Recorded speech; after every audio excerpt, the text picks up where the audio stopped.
Hai, selamat datang di Prigi Techno Channel. Balik lagi bersama gue Nata. Produk yang akan gue review kali ini adalah sebuah gamepad atau bisa juga dikenal sebagai joystick atau bisa juga yang paling sering kita sebut stick ya.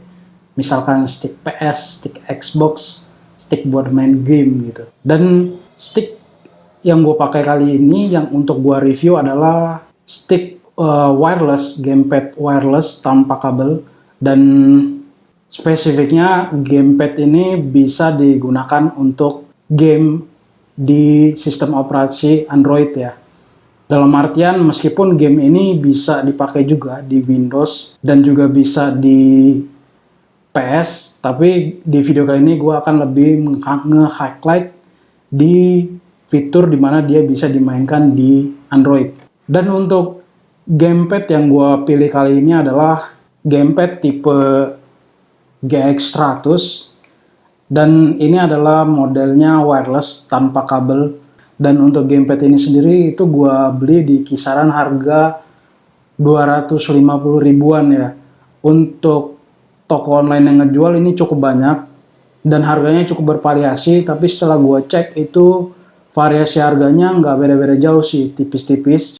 Dan ini adalah untuk gamepadnya sendiri, dan untuk body dari gamepad ini menggunakan plastik yang menurut gue ini cukup tebal ya.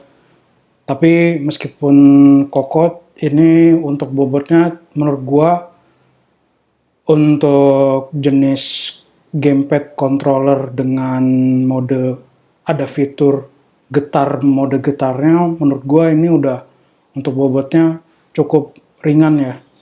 Kemudian untuk bodinya sendiri ini permukaannya cukup halus.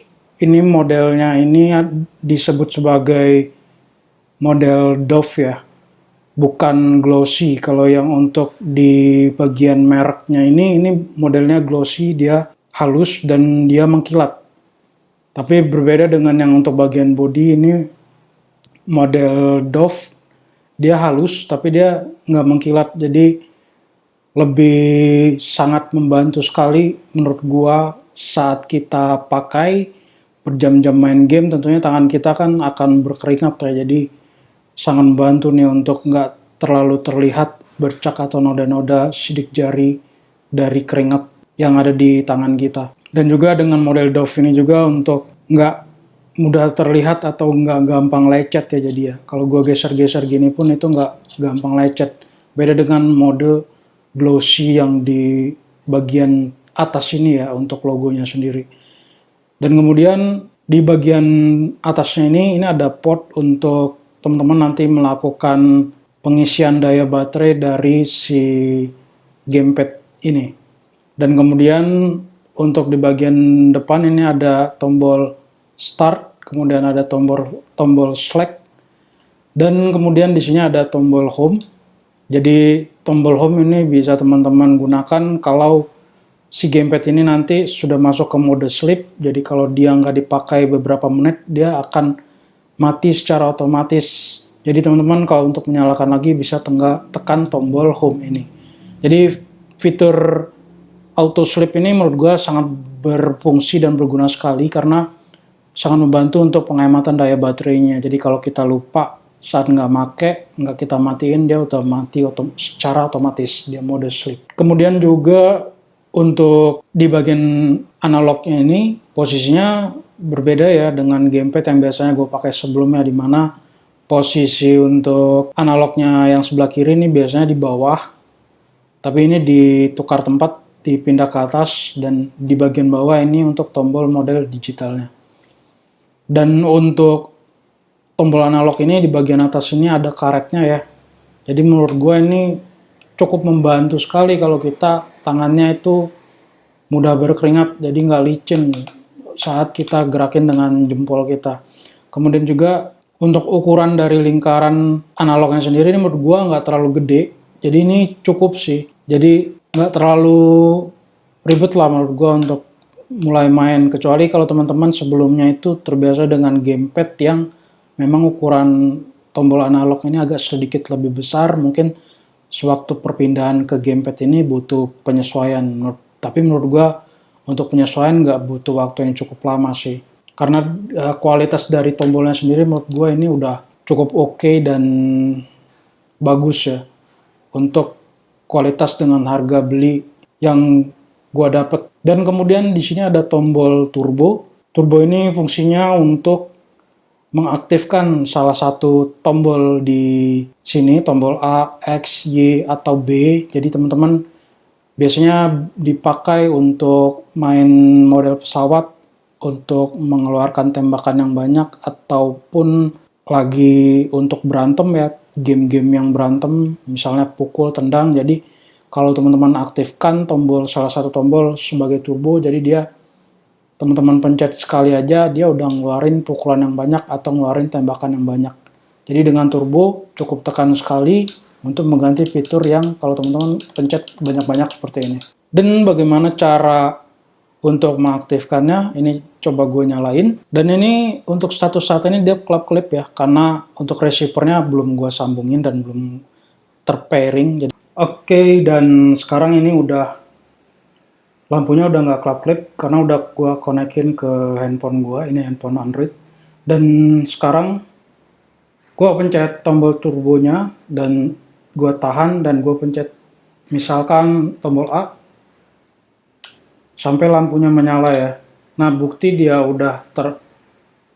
sudah aktif untuk fitur turbonya, jadi saat kita pencet A, jadi lampu turbonya akan kelap-kelip kayak ini.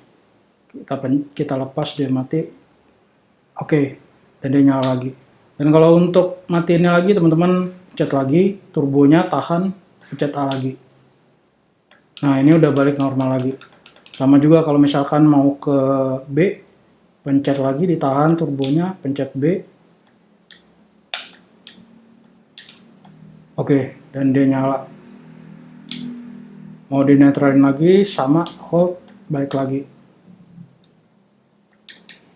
Dan berhubung gamepad ini merupakan gamepad wireless, artinya dia menggunakan baterai, tentunya dengan fitur lampu yang terus aktif saat kita bermain, itu memungkinkan akan cukup berpengaruh dalam penggunaan daya baterai ya.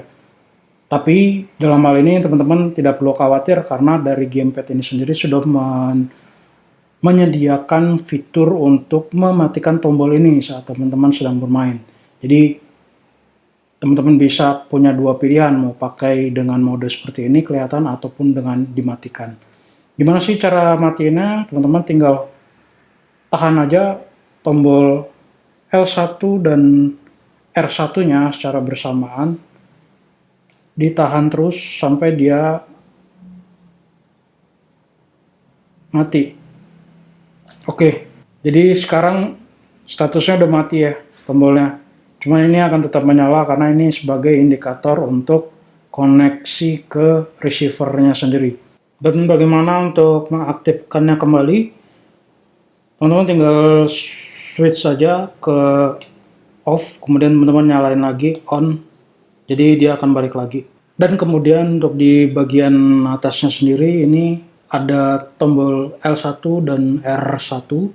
Tapi di sini kalau gue lihat desainnya agak berbeda ya, karena tombol di bagian atas ini dia statik. Jadi kalau ditekan itu yang turun bagian sini ya.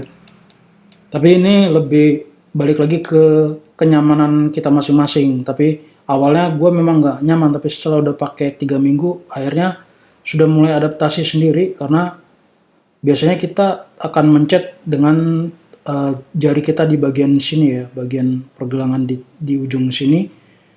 Jadi harusnya sih dari yang gue alamin, gue coba itu nggak ada masalah dan itu bisa beradaptasi meskipun untuk gamepad yang gue pakai sebelumnya modelnya itu nggak kayak gini.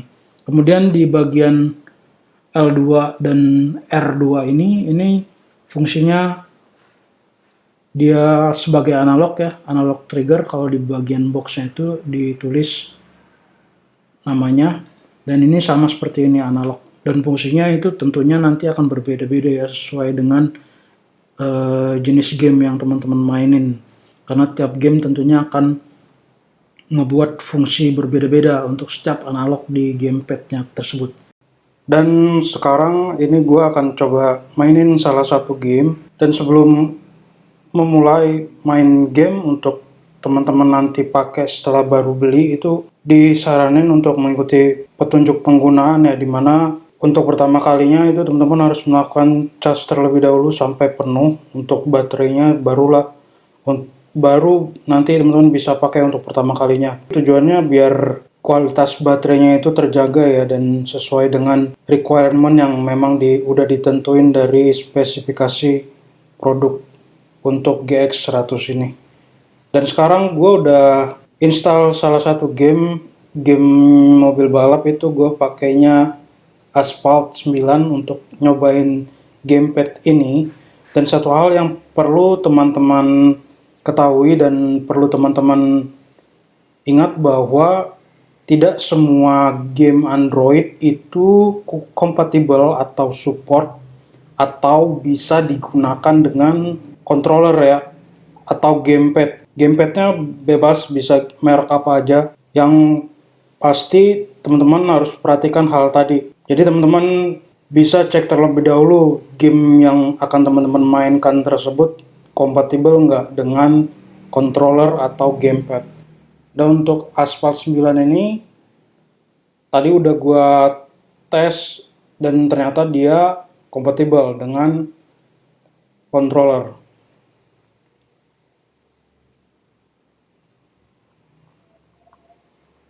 Oke, dan saat ini tombol indikatornya itu yang warna hijau ya, clap clip, karena dari gamepadnya sendiri belum gue nyalain.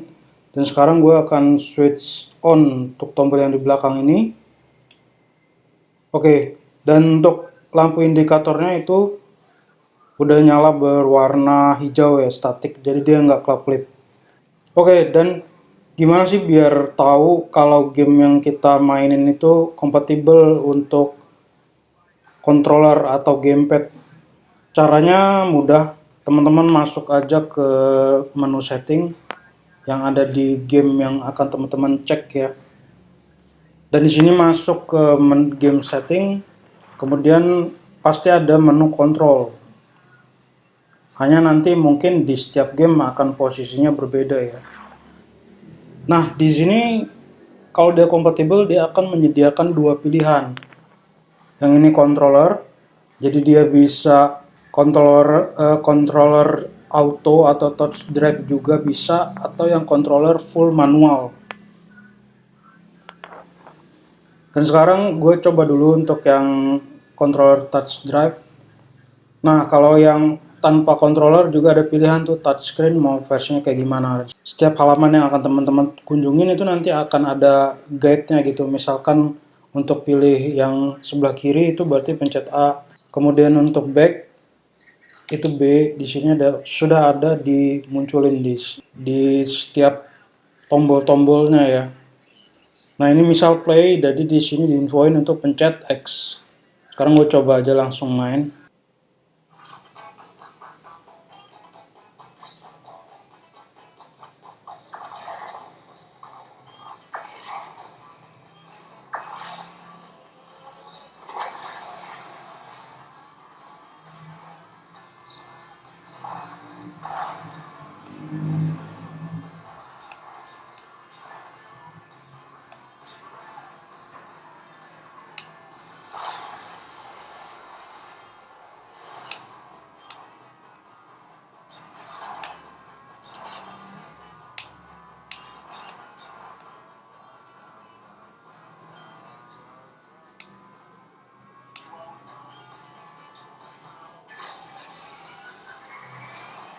Oke, dan sekarang gue akan coba mode manual buat nyobain untuk dari tombol analog trigger yang gue sebut di awal tadi ya, untuk R2 atau L2 nya.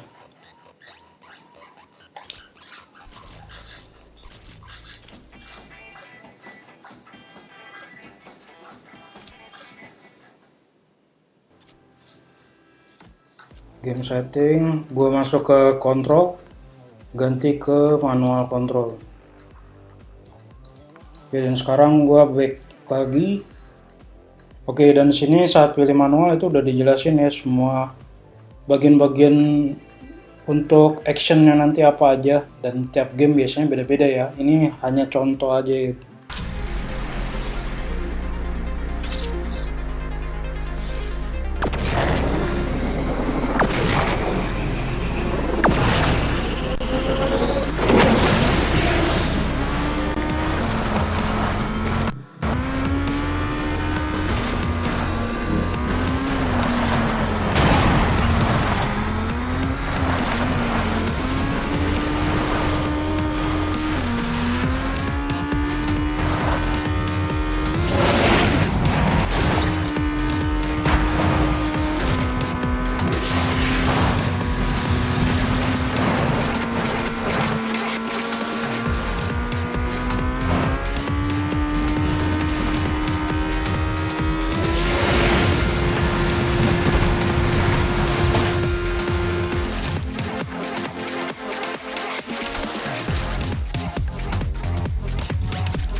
Nah, jadi menurut kesimpulan sih, untuk teman-teman jadi nggak perlu khawatir atau bingung saat nggak tahu fungsi-fungsinya seperti apa ya.